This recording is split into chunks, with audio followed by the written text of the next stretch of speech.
మనం తీసుకోబోతున్న టాపిక్ ఏంటంటే హరీష్ రావుతో టచ్లోకి అమిత్ షా అని ఈరోజు మనం ఒక లైవ్కి టైటిల్ పెట్టాం.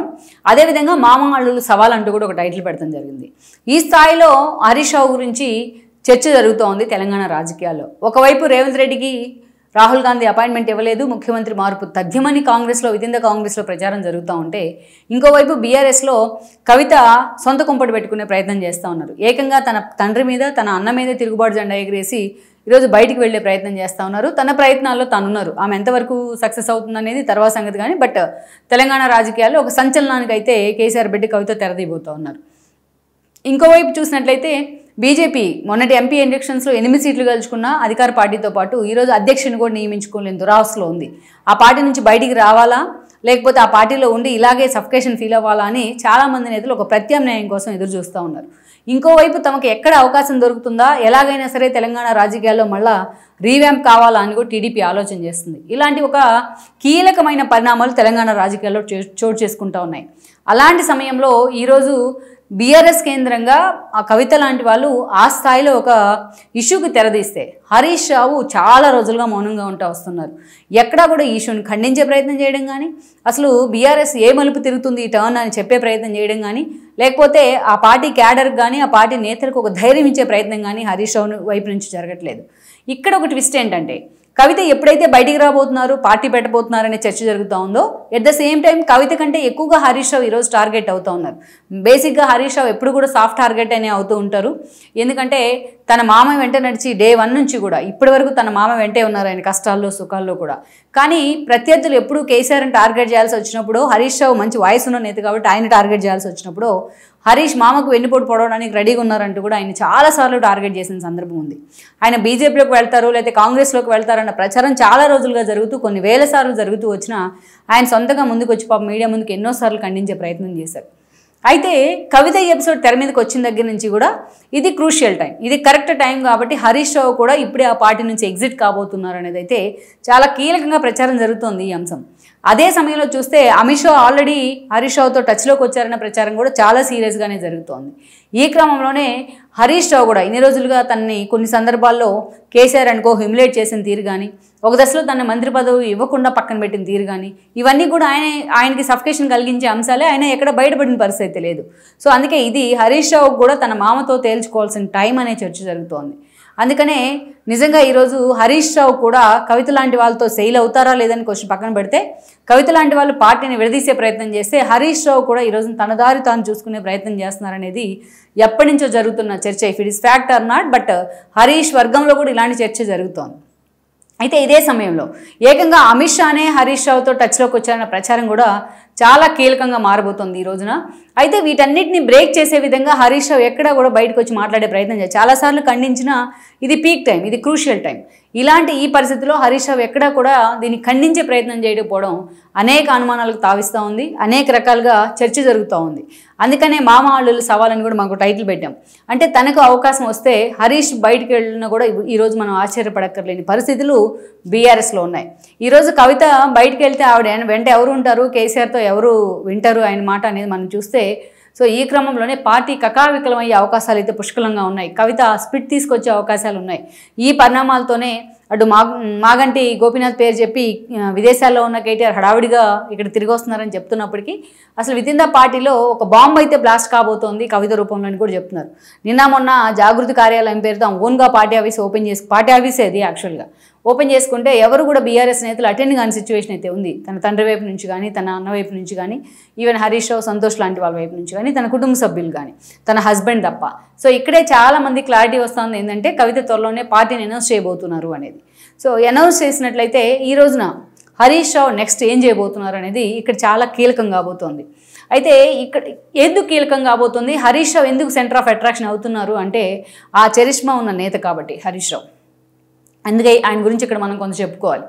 డే 1 నుంచి ఎప్పుడైతే కేసీఆర్ చంద్రబాబు నాయుడుతో డిఫర్ అయ్యి తనకు మంత్రి పదవి ఇవ్వకుండా స్పీకర్ పదవి ఇచ్చారని అలిగి ఆయన బయటికి రావడం జరిగింది. ఆ రోజునే ఆయన టీఆర్ఎస్ పేరుతోని, తెలంగాణ ఆకాంక్ష పేరుతోని ఆయన టీఆర్ఎస్ని ఎస్టాబ్లిష్ చేయడం జరిగింది. స్టార్టింగ్లో అది ఒక ఉద్యమ పార్టీగా ప్రారంభమైంది, తర్వాత రోజుల్లో రాజకీయ పార్టీగా రూపాంతరం చెందింది అనేది కూడా అందరికీ తెలుసు.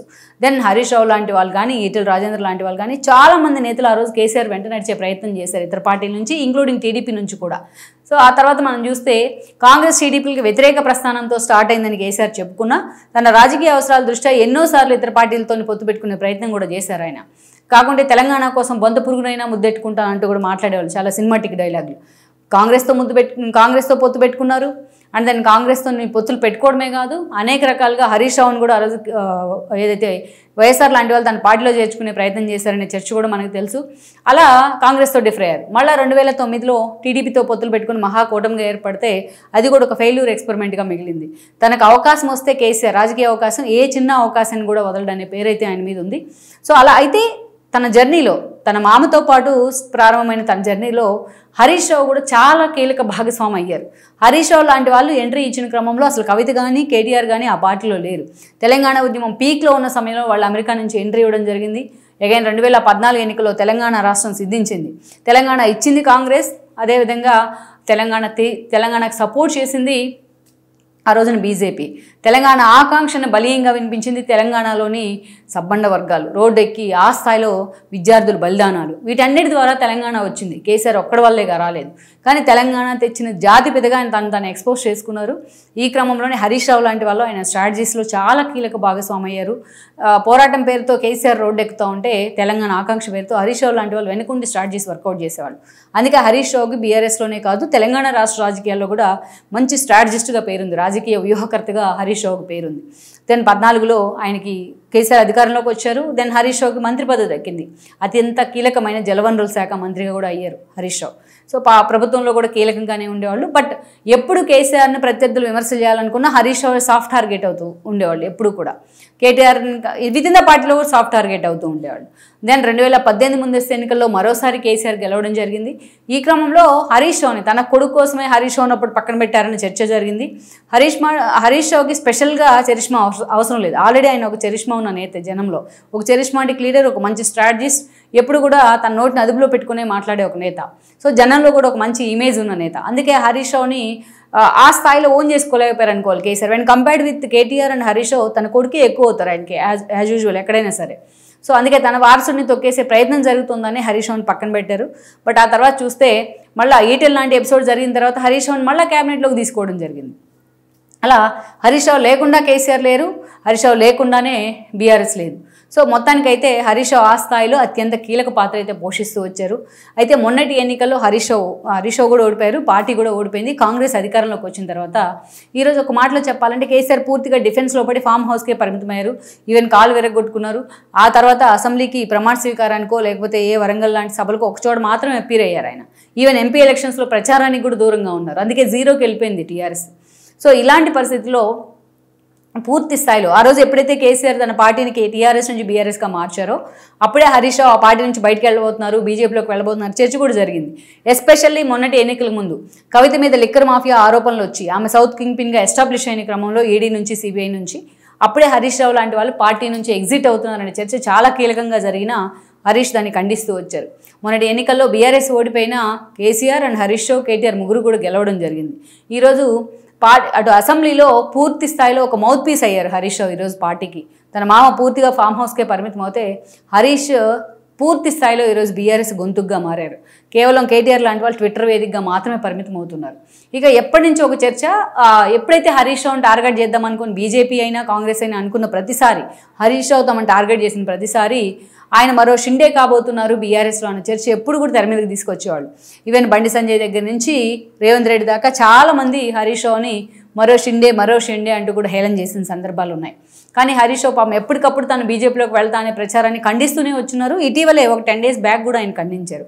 కానీ ఇప్పుడున్న సిచ్యువేషన్లో హరీష్ రావుకి నిజంగానే బీజేపీ నుంచి ఒక కీలక ఆఫర్ వచ్చిందనేది మనకున్న సమాచారం. ఎందుకంటే ఎస్పెషల్లీ బీజేపీ పైకి ఆర్ఎస్ఎస్ బ్యాక్గ్రౌండ్ ఉన్న నేతల్ని ప్రమోట్ చేసిన రాష్ట్రాల వారీగా సామాజిక వర్గాల మీద చాలా ఎక్కువగా ఫోకస్ పెట్టే ప్రయత్నం చేస్తుంది బీజేపీ. నా క్రమంలోనే ఈ రోజున అందుకే కొత్తగా ఒక నేతను తీసుకొచ్చి సాలిడ్ నేతను తీసుకొచ్చి అధ్యక్షుడిగా పెట్టలేని పరిస్థితుల్లో బీజేపీ ఉంది. ఆల్రెడీ రేవంత్ రెడ్డి ఒక అడుగు ముందుకు వేస్తే 4 అడుగులు వెనక్కిలాగే నేతలు కాంగ్రెస్లో ఎక్కువైపోయారు. ఈవెన్ రాహుల్ గాంధీ కూడా ఆయనకు అపాయింట్మెంట్ ఇవ్వట్లేదనే చర్చ ఉంది. ముఖ్యమంత్రి మార్పు తథ్యమనే ప్రచారం జరుగుతోంది.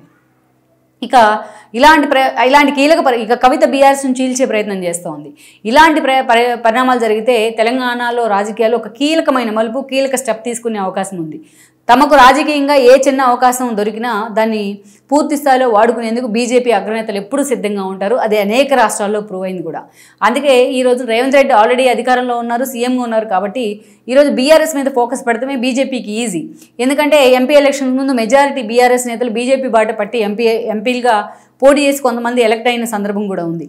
అందుకే ఈ రోజున హరీష్ రావును అడ్డం పెట్టుకుని బీఆర్ఎస్ను నల్లిఫై చేయాలనే ఆలోచన బీజేపీ చేస్తూ ఉందనేది ఒక చర్చ పూర్తి స్థాయి. ఎందుకంటే గతంలో తాము బీఆర్ఎస్తో కలిసి ఒక గేమ్ ప్లాన్ తెర మీదకి వస్తే అది కాంగ్రెస్కి ఎడ్జి తీసుకొచ్చింది మొన్నటి ఎన్నికల్లో.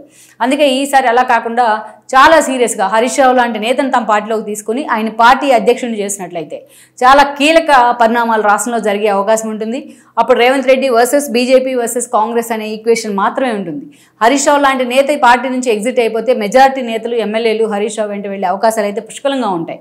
అయితే ఇది ఒక ఈక్వేషన్, బీజేపీ నుంచి జరుగుతున్న జాతీయ స్థాయిలో జరుగుతున్న చర్చ మాత్రమే. అయితే హరీష్ రావు ఎంతవరకు ఈ ప్రపోజల్, ఎన్నోసార్లు ఆయనకి ప్రపోజల్ వచ్చింది కూడా, కానీ తన మామనే నమ్ముకుని ఆయన పార్టీలోనే ఉంటూ వచ్చారు, తనకు ఎన్నో అవకాశాలు ఇచ్చారు. కాబట్టి అలాంటి సిచ్యువేషన్లో కవితే పార్టీ నుంచి బయటకు వస్తే ఇంకా హరీష్ రావు పరిస్థితి ఏంటి అనేది ఇంకో క్వశ్చన్. అందుకే ఈరోజు కరెక్ట్ టైం ఇది. అందుకే హరీష్ రావు కూడా ఈ అనుమానాలని అన్నింటినీ వదిలేసి బయటికి రావాలనేది వాళ్ళ కేడర్ ఆకాంక్ష. సో అలాంటి పరిస్థితుల్లో ఈరోజు బీజేపీ నుంచి తనకు నిజంగా వచ్చిన ఆఫర్ను హరీష్ రావు అంగీకరిస్తారా, నిజంగా తన మామని ఎదిరించి పార్టీ నుంచి బయటికి వెళ్లే ప్రయత్నం చేస్తారనేది అయితే ఒక కీలక పరిణామం. మరి బీజేపీ హరీష్ రావుని అంతే రెడ్ కార్పెట్ వేస్తుందా, ఆయన తీసుకుని పార్టీ అధ్యక్ష బాధ్యతలు ఇచ్చే అవకాశం ఉందా అనేది కూడా ఇంకొక చర్చ. Let's see. మరి తెలంగాణ రాజకీయాల్లో అటు సీఎంగా ఉన్న రేవంత్ కంటే, ఇటు ప్రతిపక్షంలో ఉన్న కేసీఆర్ కంటే, పార్టీ పెడతానంటున్న కవిత కంటే ఈరోజు Harish Rao, KCR మేనలుడైన Harish Rao talk of the politics అయ్యారంటే కూడా అతిశయోక్తి కాదు. ఈ వీడియో మీకు నచ్చినట్లయితే please share, like and subscribe R24 Telugu.